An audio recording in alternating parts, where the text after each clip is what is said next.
Hello, welcome back to जिगर tutorials. My self Shreyansh और आज हम शुरू करने जा रहे हैं क्लास 10th का चैप्टर पावर शेयरिंग का पार्ट 6। पिछले लेक्चर में हमने क्या देखा था? तो पिछले लेक्चर में हमने देखा था कि पावर शेयरिंग डिजायरेबल क्यों है। पावर शेयरिंग को बहुत लोग सपोर्ट करते हैं, तो क्या रीजन है जिसकी वजह से पावर शेयरिंग को इतना सपोर्ट मिलता है। अभी तक हमने क्या क्या देखा है? बेल्जियम और श्रीलंका की कहानी से हमने ये सीखा कि पावर शेयरिंग करने और न करने की कंडीशन में क्या प्रॉब्लम्स आ सकती हैं और कैसे इसको कोप करना चाहिए। जहाँ पे हमने ये देखा था कि पावर शेयरिंग करना जरूरी होता है अगर एथनिक डाइवर्सिटीज हैं तो। अब हमने ये तो जान लिया कि पावर शेयरिंग करना क्यों जरूरी है और पावर शेयरिंग करना जरूरी है ये भी समझ लिए हैं। तो अब हम आज के लेक्चर में ये देखेंगे कि ये जो पावर शेयरिंग की बात हम कर रहे हैं ये कितने तरीकों से किया जा सकता है। मेजर फॉर्म्स क्या है पावर शेयरिंग के, मतलब कि पावर्स को कितने तरीके से हम डिवाइड कर सकते हैं, कितने तरीके से शेयर कर सकते हैं। ठीक है, तो चलो बिना किसी देरी के शुरू करते हैं अपना आज का लेक्चर। देखो, पहला जो फॉर्म्स है, टोटल हम लोग 4 फॉर्म्स के बारे में बात करेंगे। पहला हमारा होगा हॉरिजॉन्टल पावर डिस्ट्रीब्यूशन, दूसरा वर्टिकल पावर डिस्ट्रीब्यूशन, तीसरे में हम देखेंगे कि distribution of power among social groups, और चौथे में हम देखेंगे distribution of powers among political parties and different pressure groups. तो क्या होते हैं ये चारों में, क्या क्या होता है ये हम डिटेल में देखते हैं। नंबर 1 हमारा है हॉरिजॉन्टल पावर डिस्ट्रीब्यूशन। हॉरिजॉन्टल जैसा कि हम सभी जानते हैं, हॉरिजॉन्टल का मतलब ये वाला, वर्टिकल का मतलब स्ट्रेट खड़ा, ठीक है, और हॉरिजॉन्टल का मतलब कि लेटा हुआ। ठीक है, तो हॉरिजॉन्टल मतलब लेटा हुआ, मतलब कि इसमें डिफरेंट लेवल्स, अगर इसके किसी भी पॉइंट का एक लेवल चेक किया जाए तो डिफरेंट, जैसे मान लो किसी टैंक में वाटर है, ठीक है, तो वाटर के लिए लेवल मार्क होता है ना, इधर कितना वाटर लेवल कितना है। जैसे लोग बोलते हैं ना कि ग्राउंड पे अर्थ में वाटर लेवल कम हो गया, तो वाटर लेवल कम होने का मतलब क्या है कि अर्थ में जो वाटर है ये और नीचे चला गया, तो लेवल का मतलब ये होता है। अब अगर यहाँ पे हम इसकी बात कर रहे हैं तो इसके हर पॉइंट का लेवल क्या है, इक्वल है। तो इसका मतलब क्या है, हॉरिजॉन्टल पावर डिस्ट्रीब्यूशन कहाँ पे होगा, तो जहां पे इक्वल लेवल होगा। इक्वल लेवल का मतलब कि हॉरिजॉन्टल है तो इक्वल लेवल होगा। तो इससे हम समझते हैं कि हॉरिजॉन्टल पावर डिस्ट्रीब्यूशन में क्या होता है। हॉरिजॉन्टल पावर डिस्ट्रीब्यूशन में distribution of power among different organs at the same level, मतलब क्या है कि गवर्नमेंट के बहुत सारे ऑर्गन्स होते हैं जो सेम लेवल पे होते हैं। सेम लेवल का मतलब कि जिनकी पोस्ट लगभग सेम होती है, जिनकी वैल्यू लगभग सेम होती है। ऐसा नहीं है कि कोई बहुत ज्यादा हायर वैल्यू का है या कोई लोअर ग्रेड का है, ऐसा नहीं होता है। जहां पे डिफरेंट ऑर्गन्स में पावर शेयर हो और सारे जो ऑर्गन्स हैं वो सेम लेवल पे हो, तो ऐसी कंडीशन में हमारा हॉरिजॉन्टल पावर डिस्ट्रीब्यूशन होता है। इसका एक एग्जांपल ले सकते हो। देखो, हॉरिजॉन्टल पावर डिस्ट्रीब्यूशन का एक एग्जांपल, मतलब ये सेम लेवल पे होना चाहिए, तो ऐसी लाइन खींच लो 3 पार्ट में। ठीक है, क्या हमारी कंट्री में हमने सुना है लेजिस्लेचर, एग्जीक्यूटिव और जुडिशियरी के बारे में। क्लास 9 का चैप्टर है वर्किंग ऑफ इंस्टीट्यूशंस, जिसमें हमने देखा था कि इंस्टीट्यूशंस कई तरीके के होते हैं। तो उसमें हमने बात की थी, एक लेजिस्लेचर होता है, एक एग्जीक्यूटिव होता है, एक जुडिशियरी होता है। तो इसमें जो लेजिस्लेचर होता है, जो एग्जीक्यूटिव होता है, जो जुडिशियरी होता है, इसमें ऐसा नहीं है कि कोई बहुत ज्यादा पावरफुल होता है या कोई कम पावरफुल होता है। जिसको जो पावर दी गई है वो पावर उनकी इंडिपेंडेंट है, इस पे किसी दूसरे का बहुत ज्यादा इन्फ्लुएंस नहीं रहता है, और सिंपली कह सकते हो कि सबकी जो पावर है वो एक बराबर है। बराबर का मतलब कि इसमें लेजिस्लेचर के पास जितनी पावर है, लेजिस्लेचर का काम क्या है, लॉ बनाना, तो लॉ बनाने का उसका जितना पावर है उतना ही पावर एग्जीक्यूटिव का लॉ इंप्लीमेंट करवाने में है। अगर लॉ बनाने का इनके पास फुल अथॉरिटी है तो एग्जीक्यूटिव के पास भी उस लॉ को इंप्लीमेंट करवाने की फुल अथॉरिटी है। और अगर इन केस लॉ गलत है, सही है, या फिर किसी भी तरीके की कॉन्फ्लिक्ट होती है तो उस पर डिसीजन देने की फुल अथॉरिटी किसकी है, जुडिशियरी की है। तो यहाँ पे लिख लेते हैं, एक हो गया लेजिस्लेचर, एक हो गया एग्जीक्यूटिव और एक जुडिशियरी। ठीक है, तो ये चीज क्लियर है कि यहाँ पे हम देख रहे हैं कि तीनों का जो लेवल है वो सेम है, सेम लेवल पे डिफरेंट ऑर्गन्स हैं। तो अगर गवर्नमेंट के डिफरेंट ऑर्गन्स के बीच में पावर डिवाइड हो जो कि सेम लेवल पे हो, तो ऐसी कंडीशन में हमारा क्या होता है, हॉरिजॉन्टल पावर डिस्ट्रीब्यूशन। ठीक है, अब दूसरा वाला क्या है हमारा, अभी दूसरे पे नहीं, अभी आगे इसमें और है। तो power is shared among different organs at the same level, ये तो पहला पॉइंट हो गया। दूसरा पॉइंट क्या कह रहा है, such as legislature, executive and judiciary, ये इसका एग्जांपल हो गया। तीसरे नंबर पे है each organs have their own power, सबके पास अपना ओन पावर। देखो, लेजिस्लेचर के पास अपना पावर है, एग्जीक्यूटिव के पास अपना अपना पावर है, जुडिशरी के पास अपना पावर है, इसमें किसी दूसरे के काम में कोई इंटरफेयर नहीं कर रहा है। ऐसा नहीं है कि लॉ बनाने का काम इनका है तो उसमें जुडिशरी इंटरफेयर करेगा, जुडिशरी लॉ बनाने लगेगा, ऐसा नहीं होगा। लॉ बनाने का काम सिर्फ और सिर्फ लेजिस्लेचर का है। सेम तरीके से इंप्लीमेंट करवाने का काम एग्जीक्यूटिव देखती है, तो एग्जीक्यूटिव के काम में अब लेजिस्लेचर के कोई मेंबर जाके लॉ इंप्लीमेंट करवाने का काम नहीं करेंगे। फाइनल डिसीजन देने का काम जुडिशरी करती है, तो जुडिशरी के काम में कोई एग्जीक्यूटिव जाके फाइनल डिसीजन नहीं देगा। मतलब कि इनका जो डिफरेंट ऑर्गन्स होते हैं हॉरिजॉन्टल पावर डिस्ट्रीब्यूशन में, सबका अपना पावर होता है। आगे देखो एक पॉइंट लिखा हुआ है, each organs have their own power and checks the power of other. इसका क्या मतलब है check the power of other? Checks the power of other का मतलब क्या है कि इसमें जितने भी ऑर्गन्स होते हैं एक दूसरे के पावर को देखते रहते हैं कि कोई मिसयूज तो नहीं कर रहा है।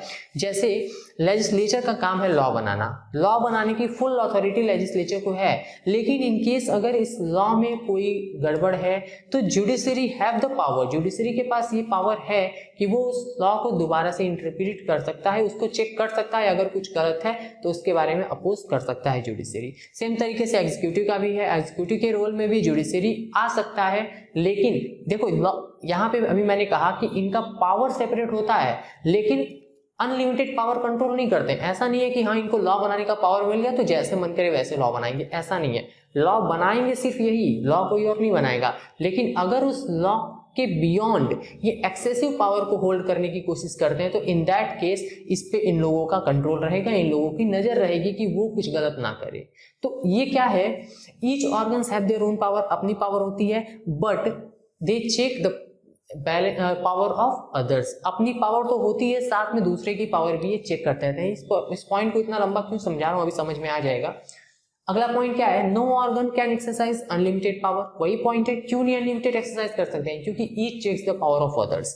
हर ऑर्गन जो होती है वो एक दूसरे की पावर को चेक करती रहती है, इसकी वजह से कोई भी ऑर्गन बहुत ज्यादा एक्सेसिव पावर होल्ड नहीं कर सकता है। पांचवा पॉइंट है, it maintains a balance of power because of among various levels. क्यों? क्योंकि ये चेक करती रहती है पावर।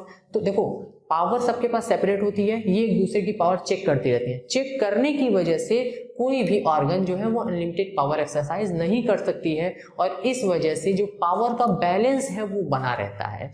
मतलब लेजिस्लेचर का, एग्जीक्यूटिव का और जुडिशरी का जो पावर है वो लगभग इक्वल रहता है, कोई बहुत ज्यादा पावर होल्ड नहीं कर पाता है, क्योंकि सबका एक दूसरे के पावर पे चेकिंग चलता रहता है, चेक लोग करते रहते हैं कि कोई एक्सेसिव पावर तो नहीं होल्ड कर रहा।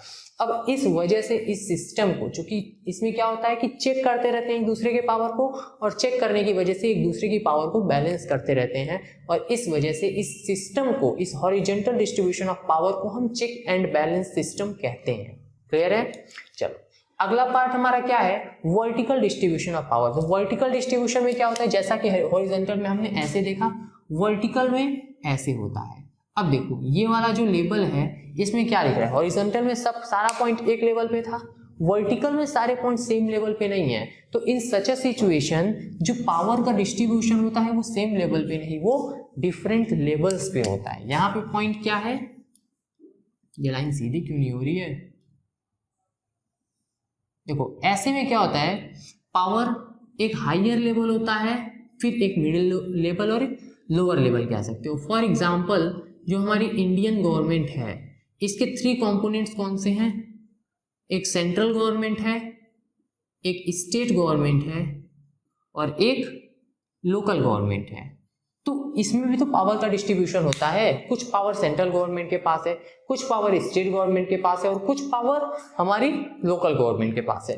लेकिन यहाँ पे क्या देख रहे हो कि सारे के सारे जो लेवल्स हैं ये इक्वली इंपॉर्टेंट नहीं है, सारे एक बराबर नहीं है। आपको पता है, सभी लोग जानते हैं कि सेंट्रल गवर्नमेंट जो है वो हायर लेवल की है, वो पूरी कंट्री को गवर्न करती है। स्टेट गवर्नमेंट जो है वो किसी पार्टिकुलर स्टेट की गवर्नमेंट है, और local government particular local area की गवर्नमेंट है, किसी पार्टिकुलर डिस्ट्रिक्ट की हो गई, ऐसे। ठीक है, तो यहाँ पे क्या दिख रहा है, यहाँ पे हमने देखा कि सबका जो पावर था वो लगभग बराबर था, लेकिन यहाँ पे सबका पावर इक्वल नहीं होता है, डिफरेंट पावर्स एंजॉय करते हैं डिफरेंट ऑर्गन्स। ठीक है, यहाँ पे सेंट्रल गवर्नमेंट के पास अलग पावर होगी, स्टेट गवर्नमेंट के पास अलग पावर होगी, लोकल गवर्नमेंट के पास अलग होगी। मतलब सेंट्रल गवर्नमेंट का जनरली हम देखते हैं कि ज़्यादा पावर होती है, स्टेट गवर्नमेंट के पास उससे थोड़ा कम होती है, लोकल गवर्नमेंट के पास सेंट्रल स्टेट गवर्नमेंट से भी कम होती है। तो ये जो सिस्टम होता है जहाँ पे पावर डिफरेंट लेवल्स में डिवाइड किया जाता है उसको हम वर्टिकल डिस्ट्रीब्यूशन ऑफ पावर कहते हैं। हॉरिजॉन्टल और वर्टिकल में डिफरेंस क्या है? हॉरिजॉन्टल में division of power among different organs at the same level, और यहाँ पे division of power among different levels, यहाँ पे लेवल ही डिफरेंट हो जाता है।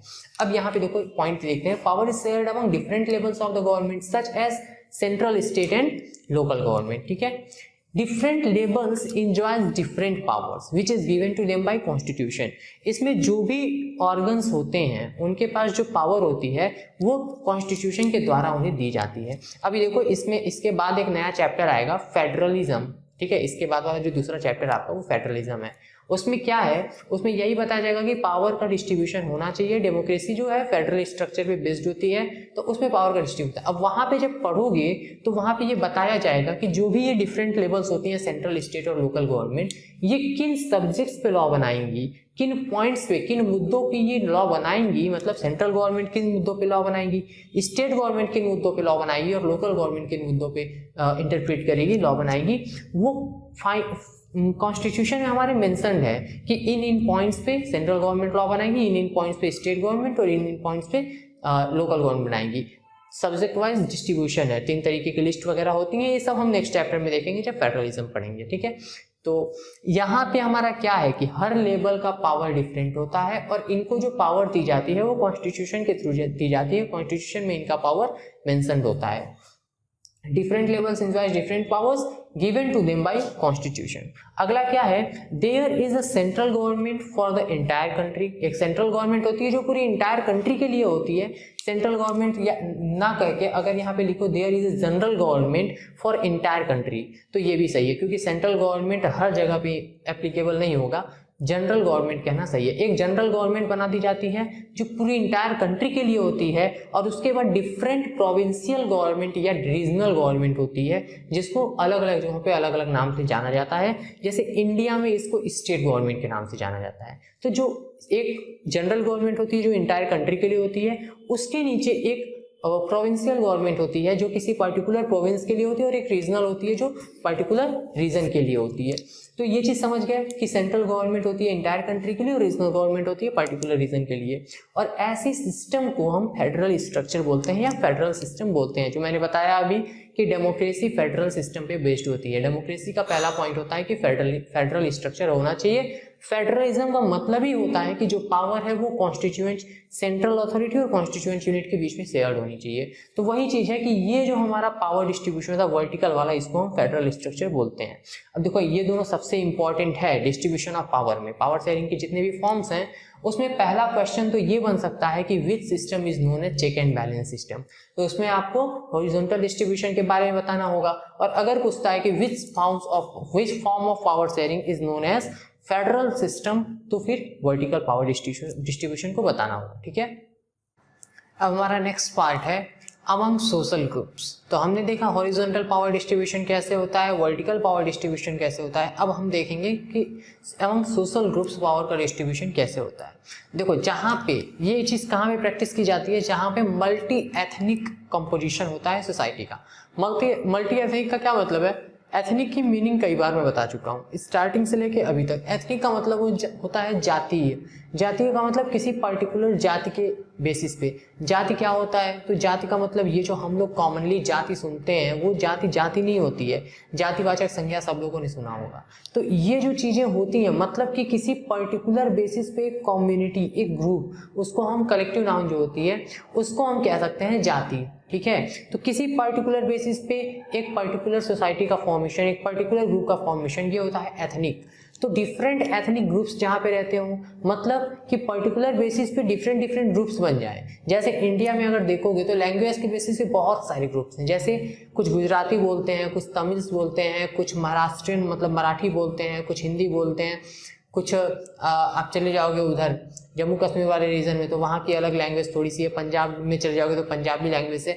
मतलब कि लैंग्वेज के बेसिस पे अगर देखा जाए तो इतने सारे ग्रुप्स हैं। फिर आ जाएंगे रिलीजन के बेसिस पे, तो रिलीजन के बेसिस पे बहुत सारे ग्रुप्स हैं। तो किसी भी पर्टिकुलर बेसिस पे जो ग्रुपिंग होती है इसको हम एथनिक कंपोजिशन कहते हैं।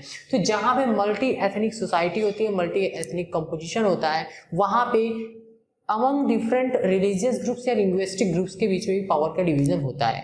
मतलब लिंग्विस्टिक ग्रुप और रिलीजियस ग्रुप्स जो है इसी को हम एथनिक कंपोजिशन कहते हैं, एथनिक डाइवर्सिटीज कहते हैं। तो जहाँ पे मल्टी एथनिक सोसाइटी होती है वहाँ पे इन मल्टी एथनिक कंपोजिशन के बीच में भी पावर का डिवीजन होता है। जैसे कि हमने बेल्जियम में देखा था कि बेल्जियम में एक सेपरेट कम्युनिटी गवर्नमेंट का फॉर्मेशन हुआ था। इसमें क्या था कि पर्टिकुलर कम्युनिटी बोलने वाले लोग, जैसे हमने देखा था कि वहाँ पे जो लोग डच बोलते थे उन लोग के लिए सेपरेट गवर्नमेंट, जो लोग फ्रेंच बोलते थे उन लोग के लिए सेपरेट गवर्नमेंट, तो सेपरेट कम्युनिटी गवर्नमेंट की बात हुई थी। तो ऐसे ही पावर का डिवीजन होता है, जहाँ पे मल्टी एथनिक कंपोजिशन होता है वहाँ पे सेपरेट गवर्नमेंट फॉर्म होती है and they are often called community government. उसको हम पॉपुलरली कम्युनिटी गवर्नमेंट नाम पे जानते हैं। ये चीज़ ऑफिशियल नहीं है कि वो कम्युनिटी गवर्नमेंट कही जाती है हमेशा हर जगह पे, लेकिन नॉर्मली हम लोग उसको कम्युनिटी गवर्नमेंट से जानते हैं। क्यों? क्योंकि ये जो पर्टिकुलर कम्युनिटी के लिए गवर्नमेंट बनती है उसको हम कम्युनिटी गवर्नमेंट नहीं बोलेंगे तो क्या बोलेंगे, ठीक है। तो इसको हम लोग यूजुअली कम्युनिटी गवर्नमेंट के नाम से जानते हैं। तीसरा पॉइंट क्या है? There are constitutional and legal provisions या constitutional and legal arrangement whereby socially weaker section and women are represented in the legislature and administration। मतलब क्या है? ये जो कम्युनिटी गवर्नमेंट होती है इसमें कुछ ऐसे लीगल अरेंजमेंट्स और लीगल प्रोविजंस होते हैं जिससे हम सोसाइटी के वीकर सेक्शन को, वीकर सेक्शन का मतलब कि जो लोग लोअर स्टेटा पे अभी हैं, तो उस वीकर सेक्शन को जिन्हें अपलिफ्ट की जरूरत है, और साथ में वुमेन को, क्योंकि हम लोग जनरली वुमेन को भी अभी यही मानते हैं कि वो अभी थोड़ी सी वीक हैं, तो ऐसे लोगों को जिनको थोड़ी सी अपलिफ्ट की जरूरत है, ऐसे लोगों के लिए भी कुछ स्पेशल प्रोविजंस या लीगल प्रोविजंस बनाए गए हैं जिससे उनको जो भी हमारा लेजिस्लेचर है या फिर जो भी हमारा एडमिनिस्ट्रेशन है उसमें रिप्रेजेंटेशन मिल सकती है। आपको पता है जो लोकल गवर्नमेंट होती है उसमें 1/3 सीट रिजर्व होती है। अभी आगे ये भी चीज़ें पढ़ाई जाएंगी सारी कि हमारा जो कॉन्स्टिट्यूशन है इसमें जो लोकल गवर्नमेंट होती है उसमें 1/3 सीट वुमेन के लिए रिजर्व होती है। कुछ सीटें जो होती हैं वो SC ST OBC के लिए भी रिजर्व होती है। तो ये सारी चीज़ें जो रिजर्वेशन ऑफ सीट्स है उसी चीज़ की बात यहाँ पे की जा रही है कि कुछ कॉन्स्टिट्यूशनल और लीगल अरेंजमेंट बनाए जाते हैं जिससे सोसाइटी के जो वीकर सेक्शन है और जो वुमेन है उनको रिप्रेजेंटेशन मिलता है in the legislature and administration. अगला पॉइंट क्या है? System of reserve constituencies is also followed. मतलब वही चीज़ है कि रिजर्वेशन ऑफ सीट्स यहाँ पे होती है, रिजर्व कॉन्स्टिट्यूएंसीज की भी बात यहाँ पे होती है, ठीक है। तो ये हमारा हो गया अमंग सोशल ग्रुप्स की सोसाइटी में जो डिफरेंट एथनिक ग्रुप्स हैं उनके बीच में कैसे पावर का डिवीजन होता है। अब आते हैं हम लोग अपने लास्ट पावर डिवीजन पे, among political groups and pressure groups. Political parties क्या होती हैं ये सबको पता है, जो इलेक्शन वगैरह कंटेस्ट करती हैं, इलेक्शन में पार्टिसिपेट करती हैं, वो जो ग्रुप्स होता है वो पार्टीज जो फॉर्म होती हैं उनको हम पॉलिटिकल पार्टीज बोलते हैं। प्रेशर ग्रुप्स क्या होता है?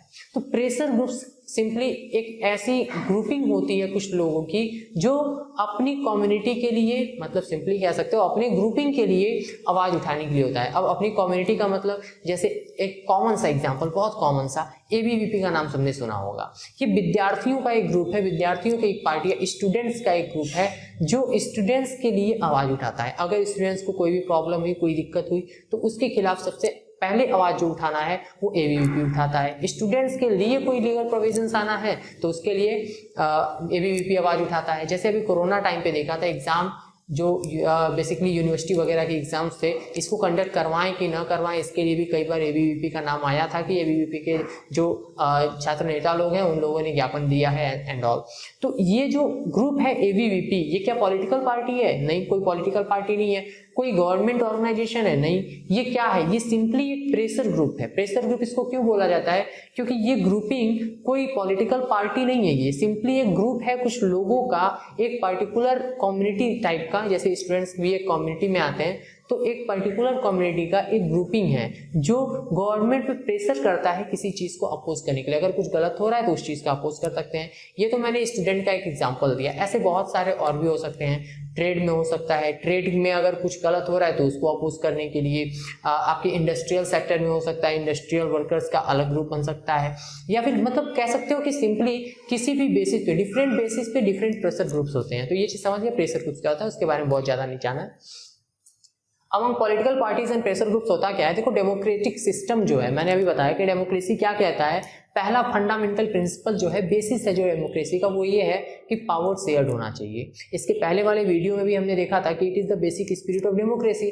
तो डेमोक्रेसी क्या करती है, डेमोक्रेसी लोगों के पास एक ऑप्शन रखती है कि लोग जो है, पब्लिक जो है, वो अपना रूलर चूज कर सकती है ना। डेमोक्रेसी में इलेक्शन होता है, मतलब डेमोक्रेटिक गवर्नमेंट में पब्लिक के द्वारा चुना गया रूलर रूल करते हैं।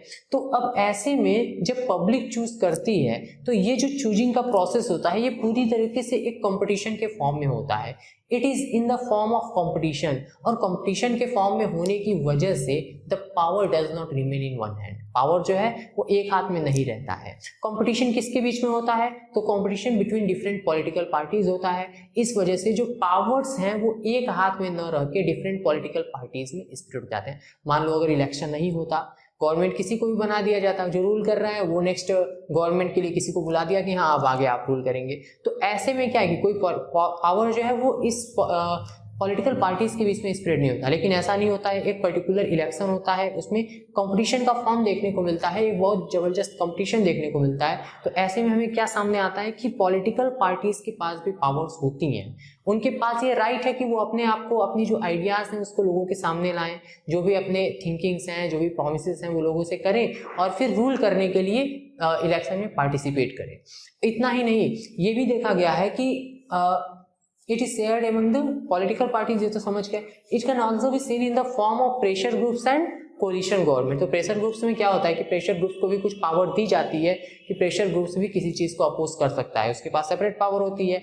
साथ में कोलिशन गवर्नमेंट देखा होगा। कोलिशन गवर्नमेंट क्या होती है, व्हेन टू और more than two parties came together to form the government. मतलब अगर एक पार्टी मेजोरिटी ऑफ वोट्स नहीं गेन कर पाती है तो दो या दो से अधिक पार्टी जब मिलकर गवर्नमेंट बनाती है उसको हम कोलिशन गवर्नमेंट बोलते हैं।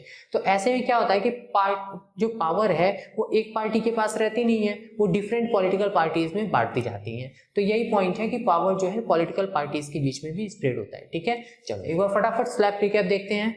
सबसे पहला हमारा डिस्ट्रीब्यूशन क्या था, हॉरिजॉन्टल डिस्ट्रीब्यूशन, जिसमें सेम लेवल पे डिफरेंट ऑर्गन्स के बीच में पावर का डिस्ट्रीब्यूशन होता है। सेम लेवल डिफरेंट ऑर्गन्स, ऐसे में हर ऑर्गन्स का जो पावर है वो सेम होता है, और इसको हम चेक एंड बैलेंस सिस्टम कहते हैं, क्योंकि हर ऑर्गन्स एक दूसरे के पावर को चेक करता रहता है। दूसरा हमने वर्टिकल पावर डिस्ट्रीब्यूशन देखा, जिसमें हमने देखा था कि इसमें डिफरेंट लेवल्स पे पावर का डिस्ट्रीब्यूशन होता है। इसमें हर लेवल का अपना एक सेपरेट पावर होता है जो कॉन्स्टिट्यूशन के द्वारा उन्हें दिया जाता है। ऐसे सिस्टम को हम फेडरल स्ट्रक्चर बोलते हैं।